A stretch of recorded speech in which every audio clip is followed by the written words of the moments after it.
Chandrababu CM Jagan పై బురద చల్లే ప్రయత్నం చేస్తున్నారని మంత్రి కన్నబాబు తెలిపారు. పంచాయతీ ఎన్నికల్లో వైసీపీకి భారీ మెజారిటీ తీర్పు వచ్చిందని, మున్సిపల్ కూడా అదే తీర్పు వస్తుందని తెలిపారు. చంద్రబాబు కుప్పం పర్యటన ఆయన పరిస్థితిని రిపేర్ చేసుకోవడానికేనని ఎద్దేవా చేశారు. రాజధాని అనుకుని దాన్ని ఏదో అంతర్జాతీయ నగరంగా తీర్చిదిద్దుతున్నానని చెప్పి బాహుబలిలాగా గ్రాఫిక్స్ క్రియేట్ చేసి మసిపూసి మారేడుకాయ చేశాడు. అక్కడ చూస్తే బయట జనాలకి ఏదో మహానగరాన్ని చంద్రబాబు కట్టాడని అంత బిల్డప్. అక్కడ చూస్తే పంట భూముల్ని బీడుపెట్టి కనీసం ఒకటి కూడా శాశ్వత భవనాన్ని నిర్మాణం చేయకుండా దొరికినట్లు లాగేసిన కార్యక్రమం.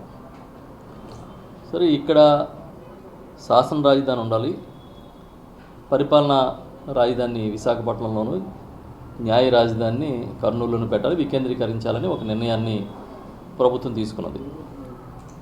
దురదృష్టం ఏంటంటే ఆ రోజేమో నిధులు కేటాయించకపోతే అమరావతిని నిర్లక్ష్యం చేశారని చెప్పి పెద్ద గగ్గోలు చేసింది పచ్చ మీడియా అంతా, చంద్రబాబు నాయుడు గారి అనుకూల మీడియా. ఇప్పుడు సరే ప్రారంభమైంది కాబట్టి ఉన్నంత వరకు పనులన్నింటినీ కూడా ఒక కొలిక్కి తీసుకురావాలనే ఆలోచనతో ప్రభుత్వం ముందుకెళ్తా ఉంటే ఇందులో ఏదో జరిగిపోతుందని, దీని వెనకాల ఏదో కుతంత్రం ఉందన్నట్టుగా ప్రచారం చేస్తూ ఉంది. ఒకటే అర్థమవుతుంది ఏంటంటే వీళ్ళ ఎజెండా అమరావతి కాదు, లేకపోతే విశాఖపట్నం కాదు, మరొకటి కాదు. కేవలం చంద్రబాబు నాయుడు గారికి అధికారం దూరం అయిపోవడానికి కారణం గౌరవ ముఖ్యమంత్రి జగన్మోహన్ రెడ్డి గారు. కాబట్టి ఆయన మీద కక్ష సాధించాలి, ఆయన మీద బురద చల్లాలి, ఆయన్ని ఏదో విధంగా ఆడిపోసుకోవాలని ఒకే ఒక టార్గెట్. మేము ఏం చెప్తా ఉన్నామంటే ఈ రాష్ట్రంలో ఏ ప్రాంతాన్ని మా ముఖ్యమంత్రి జగన్మోహన్ రెడ్డి గారు నిర్లక్ష్యం చేయరు. అమరావతిని నిర్లక్ష్యం చేస్తామని ఆ రోజు ఎవరు చెప్పలే. అభివృద్ధి వికేంద్రీకరణ జరగాలి అంటే, అన్ని ప్రాంతాలకి సమానమైన అభివృద్ధి జరగాలి అంటే 3 రాజధానులు ఉండాలని ఒక ప్రజల నుంచి, కమిటీల నుంచి వచ్చిన ఒక సూచనని ముందుకు తీసుకెళ్లారు. అంతేగాని ఆ రోజున అమరావతిని నిర్లక్ష్యం చేస్తామని చెప్పారా? రాజధాని వికేంద్రీకరణ అంటే కంగారు పడిపోయి వాళ్ళ కళల రాజధాని, వాళ్ళ ఆశల రాజధాని, లేదంటే వాళ్ళకి కాసులు కురిపించే రాజధాని అక్కడి నుంచి తరలిపోతుందేమో అని కడుపు మంటతో చంద్రబాబు అనుకో గగ్గోలు పెట్టారు.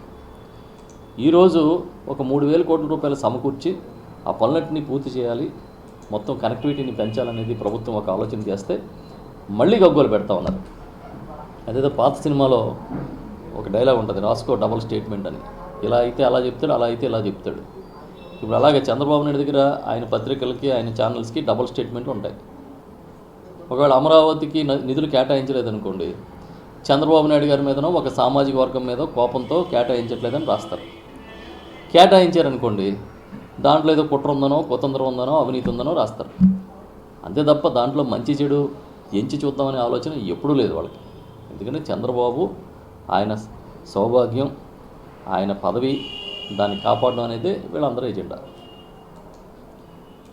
మున్సిపల్ ఎన్నికలు వస్తున్నాయి. పంచాయతీ ఎన్నికల్లో ఏదైతే ఏకపక్ష తీర్పు వచ్చిందో ఈ రాష్ట్ర ప్రజలు గౌరవ ముఖ్యమంత్రి జగన్మోహన్ రెడ్డి గారిని ఇవాళ ఆదరించి ఇంకా మెరుగైన పరిపాలన అందించేందుకు క్షేత్రస్థాయి నుంచి ఇవాళ రాష్ట్ర స్థాయి వరకు ఒకే పార్టీ సానుభూతి పరులు కానీ, పార్టీ నాయకులు కానీ ఆ అధికార కార్యక్రమాలు చేసే పద్ధతి ఏముంటే బాగుంటుందనే ఆలోచనతో పంచాయతీ ఎన్నికలు 85% వరకు, 80-85% వరకు రిజల్ట్ ఇచ్చారు.